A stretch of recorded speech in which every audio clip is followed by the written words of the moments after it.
Hi, welcome back to MS 24/7 365. It's really great to see you again. I started a video the other day and I never finished it. And so I thought I would, do one today. If you've read the title or the title of this video, then you know what I'm about to talk about, or I don't know right now. So let's get into it.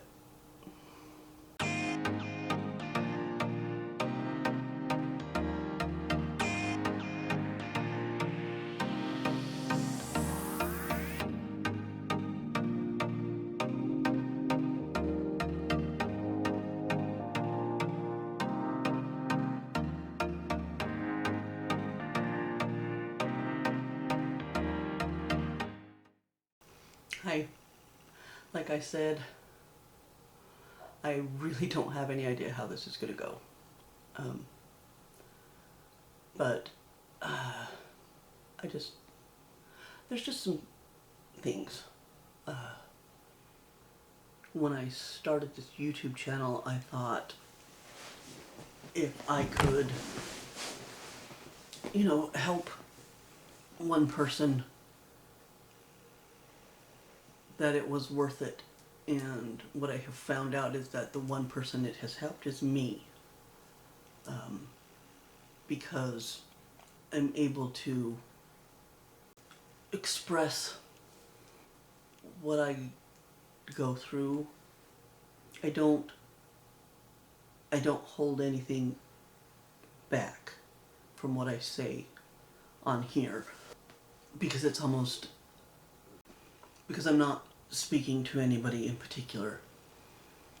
I am just talking about me and sharing my information, and I don't have to worry about hurting anybody's feelings or making anybody feel anyway. And so that has really been one of the best parts of having this channel, is being able to just share what it is that I'm feeling and going through. How about we do 10 things not to say to somebody with a disability? People have wonderful intentions, and I'm not saying that if you've said this to somebody with a disability that you're a horrible person. It's just, the more you know, the better you do, right? When you know better, you do better. So let's know better, 1, what is wrong with you? It is never okay to ask somebody that. It falls in line with the, how did you get this way? What happened to you? Were you born like this? Those aren't okay. That would be no different than me looking at you and saying, well, when did you have chickenpox? What's your medical history? It's none of my business. It's personal. And may not be something they want to share. Another one, it's so good to see you out and about. You imply that it is an extremely, that it's a great and wonderful thing that they've ventured forth into the public. People with disabilities go out in the public a lot. It's great to see you out in public too. Maybe we're just not out and about at the same time, same places. Otherwise we'd see each other out and about more often. Oh, another good one. Oh, I know the perfect doctor for you. They should be able to fix this. I have a really exceptional doctor that takes very good care of me, and a very good support system of people around me that take very good care of my situation. And I know a very good doctor who might be able to help you with your stuff too. No, you don't. Yes. The yes.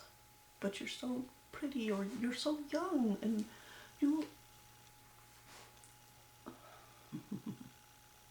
So only old, ugly people have disabilities? Only old, ugly people should have disabilities?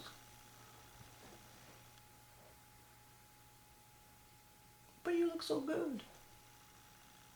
Why, thanks. You look pretty good too. My disability doesn't define who I am. Doesn't mean I'm pretty or not pretty, smart or not smart. Disabilities happen to people who are young or old, attractive or unattractive. You're too pretty to be disabled. And what? Oh, well, okay then, never mind. I'm not disabled. Here, let me do that for you. Without being asked for help. A lot of people with disabilities, while sometimes they do need help, know how to ask for help. And some of us don't like to ask for help and we'll try to do things for ourselves because we need to do things for ourselves. Somebody can't be there all the time to do stuff for you. So you do stuff for yourself the same way you do. You can say, would you like some help? But do not say, let me do that for you. Don't do the, oh, hi. That's like a pat on the head or a pinch of your cheeks or that kind of stuff is really unhelpful. And kind of rude. Don't assume that somebody with a disability knows everybody else with a disability. It's like assuming every person who has moved here from Canada knows every other person who has moved here from Canada, or every other person from a different state knows everybody else from that state. Just because your friend has a disability doesn't mean I know them. Oh, my friend da-da-da has MS. Do you know them? No. Maybe I do. Probably don't. No. We don't all know each other. Don't ignore the person with the disability and speak to the person they're with. It happens a lot with waiters and that kind of waitresses, people in stores. They will address the individual that you're with, especially if you're in a wheelchair. I know it has happened that when we have been somewhere and I'm in my chair, they will speak to my husband or whoever's pushing me and not me. I'm there. I can hear really well. I can even speak. Just because I have a disability doesn't mean I'm not a fully functioning adult, because I am. And even if somebody is nonverbal, they can probably still understand everything you're saying. And they know you're talking around them. That you can't possibly be the decision maker in this situation because you're disabled. So we'll talk to the person who's obviously going to be making the decisions for you because you can't. There are some people that will either go into the child-like speech. Oh, how are you? Or they start talking really loud or slowly, because if you have a disability, you're obviously unable to understand fully what somebody might be saying to you, and so we're going to speak very slowly and very loudly. Very seldom does speaking louder or more slowly help anybody, even if they are hard of hearing. Because most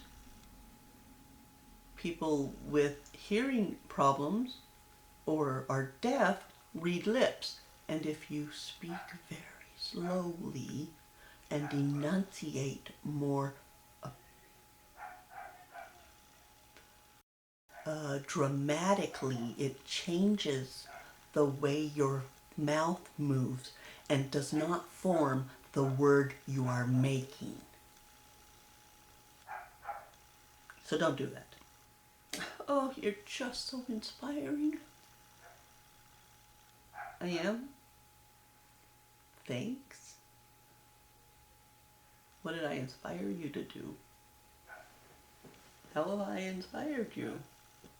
I didn't do anything inspiring. If you're saying that I'm inspiring because I have a disability, it's not inspiring. If you're saying I'm inspiring because if I inspired you because while I have a disability, I'm still able to do everything else, and that's inspiring to you, that's fine.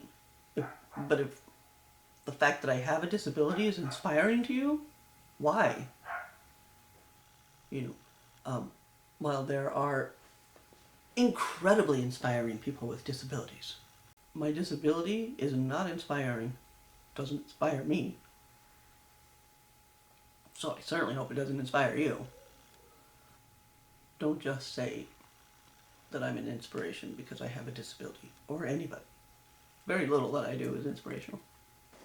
So those are just, a few of the things that you maybe shouldn't say to somebody with a disability, or maybe rethink saying to somebody with a disability. Anyway, I'm glad you could hang out with me. Hopefully you learned something about, people with disabilities, and a little something about me maybe. If you liked this video, hit the like button, and if you would like to see more of my videos, hit the subscribe button. Remember, life doesn't stop just because you have to.